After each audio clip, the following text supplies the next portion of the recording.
My name is Emily Holtom and I'm the Programme Manager for Children and Young People here at RicNic West Midlands. So I look after young writers groups, our Careers in Writing Day and some young writers publications like our online magazine and a yearly printed anthology. So RicNic West Midlands is the Writers Development Agency for the West Midlands region, which means essentially if you are a writer of any description, we are here to support you, we're here to help you. Anything to help you become a better writer is what we would like to help you with. My journey into the world of writing was very different, I think, to most normal people. I was actually a teacher for 3 years of French, so not even, anything to do with English really, and then fell out of love with it and decided I wanted to actually pursue something that I'm passionate about. So it was really about sort of building a portfolio first and doing some bits of writing for myself, getting little bits of freelance work, some producing, people taking a chance on me, building my networks, and then I applied sort of normal routes through art jobs for this job here and was lucky enough to get it. I think people think that it's just about publishing your novel, but actually there's novelists, there's radio dramatists, there's script writers, there's also a whole range of jobs to do with journalism and non-fiction writing. Anything to do with news also requires researchers and they need to write things up, and copywriters, anything that you can think of that involve words, there's a job there for you for a writer. Beyond writing, there is a whole host of things that a writer or a creative person can do in the writing industry. So for example, my job, I am the Programme Manager of Children and Young People. So I don't do any of the writing, but I'm the one that sort of pulls together the writers to deliver the writing workshops. There are loads and loads of literature festivals that exist in the world, and they will need someone to coordinate that festival, to bring the writers together. You can work in publishing industries, so you might be the agent who says, I really like that work that you're doing there, I would like your book to go into Waterstones and let's make it happen. And maybe you yourself are not the writer, but you are the editor of this press and you sort of critique other people's work and help other people's work. There are so many things that you can do. It's just a case of being imaginative enough to see them, I suppose. I think writing is an amazing way to connect people as well as get your own sort of creative mind onto a page or into the world. So I don't do loads and loads of writing myself. I more enable the writing. And I suppose that's what drew me to this specific job is being able to be that middle link to give people the opportunities that they really need and that they want, and that they can explore actually what their practice might look like in ways that they might not have realised, especially for children and young people, as that's what I'm here for really. As a writer, I think usually your days are going to be very, very different. It also depends what kind of writer you are and whether you are writing as a freelancer or whether you are someone who is full-time employed, or you've got contracts with people. If you're freelance, a lot of your time will actually probably be admin based, because unfortunately that's just the life of a freelancer, and you need to be able to, do the creative writing, but also do the management behind the scenes and promote yourself and get in touch with authors or get in touch with agents and things like that. Me personally, my role is also quite admin heavy, but it just varies day to day. One day we'll have an event on the weekend and it'll be a big whole team effort. Another day it might be I'm just on the other end of the phone making sure that all the groups that we're running all go smoothly. For an actual writer, someone who is a novelist, people, I think, often think that it'll just be me alone, sitting at my desk, typing away, writing my life story. And that is true for some part, but also you also need to promote yourself, and it might include some school visits, and you go and chat to young people and try and promote the book and the ideas behind the book, or maybe you're doing some videography to go with it, or maybe you're talking to producers about it turning into a film or a TV show, or maybe you're just talking to an illustrator and getting it done. And there's a whole load of collaboration that needs to happen in order for your writing to happen, I suppose. As a writer, you also don't need to just have one specialism, one thing that you're good at, one thing you do. There can be lots of different ways that you can get income, and it's often called a portfolio career. So you might have your book out and your novel's published, and that's amazing, but you also might do a little bit of copywriting on the side. Maybe you do go and do some workshops. Maybe then you apply for this random little contract that's come out to do some script writing, and it doesn't necessarily mean that you're not a true writer because you don't have one specialism, but it just means that you don't have a label other than writer. You are just a creative writer. A lot of people don't have writing as their main actual career. A lot of people have a secondary thing that they do to actually pay the bills, and then the writing comes next, and that's the sort of passion project, and you still get money from it, but you know, we've got people working for us, being contracted with us, who are postmen, or they still work in the bar, or maybe they do a bit of copywriting on the side. So it's still writing while they're working on their novel, and it's very difficult to I suppose, reach that peak where you can just survive off your creative writing. That's when you know you've made it, I think, when that's your income, that's your bread and butter, is your novel. But most people still have the bar job, still are the postman, all that sort of thing. I think soft skills in writing are just as important as your hard skills, because it's being able to have that creativity and that uniqueness is very difficult, because there's a lot of writers in the world that you're almost competing against, really, to get your stuff in the world. So it's important that you are imaginative and that you are true to yourself when you're a writer.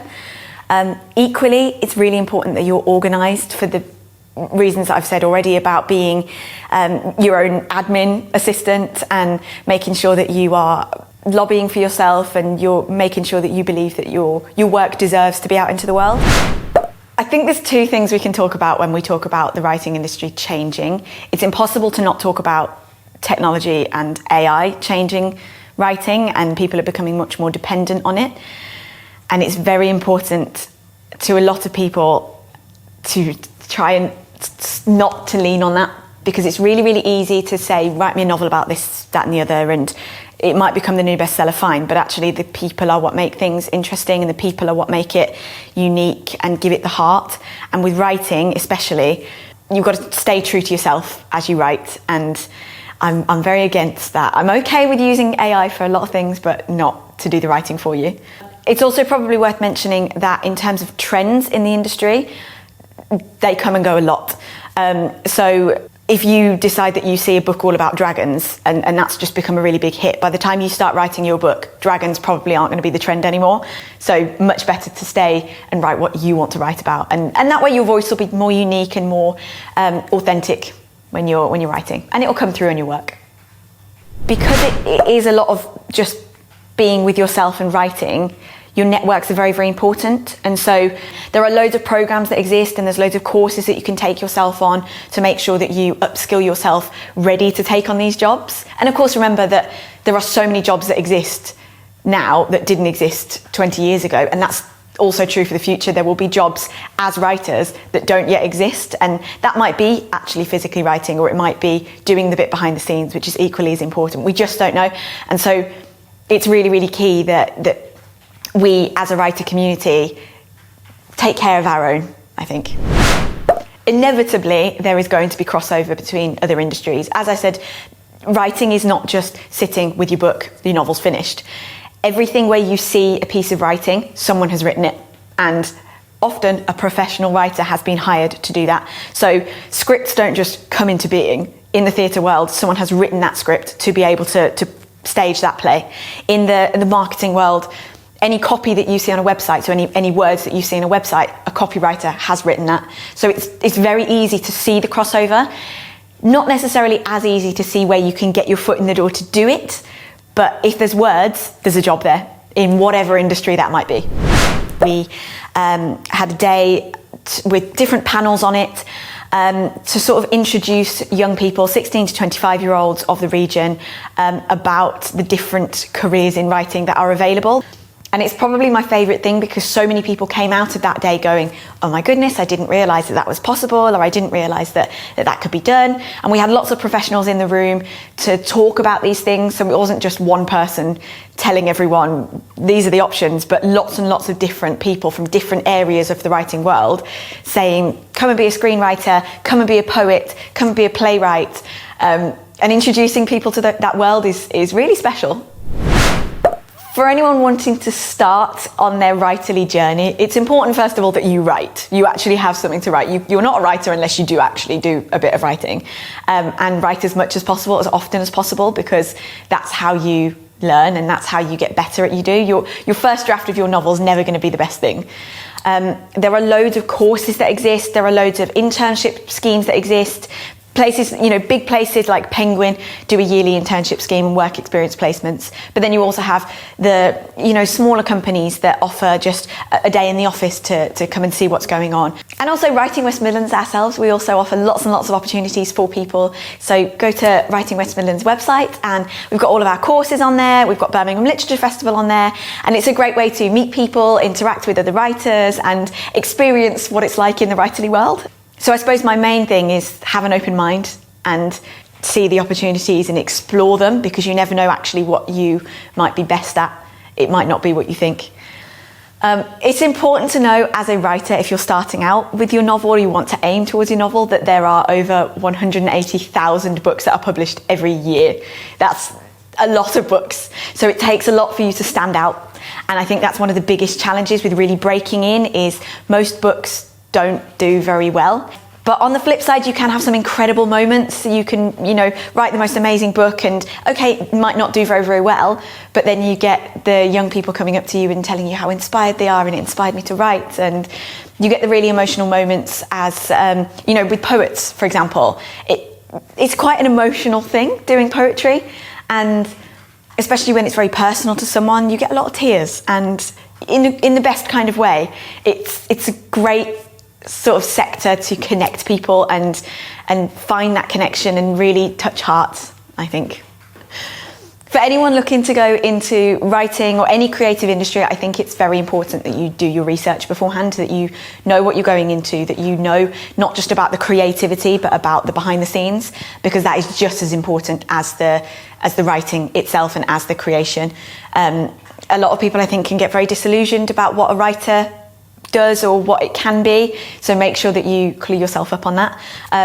One thing that's going to be really, really great for young people especially to do is that Writing West Midlands, once a year, we hold our Careers in Writing event.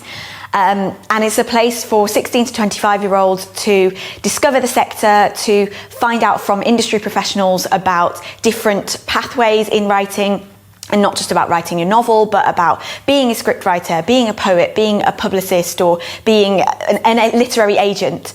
And it's a nice way to start getting you thinking about the potential jobs that might suit you and your particular pathway, and also make those connections with not just the professionals that exist in the world that are with us on our panels, but also the young people that are around you, because actually inevitably the people that go to these events are your peers, and they're going to be the ones that take that same journey with you, and that you might cross over and you might give each other jobs, or you might be your biggest supporters of each other. And I think networks are going to be important for that, and Careers in Writing not only helps with actual ideas and the fundamentals about being a writer, but also your networks as well.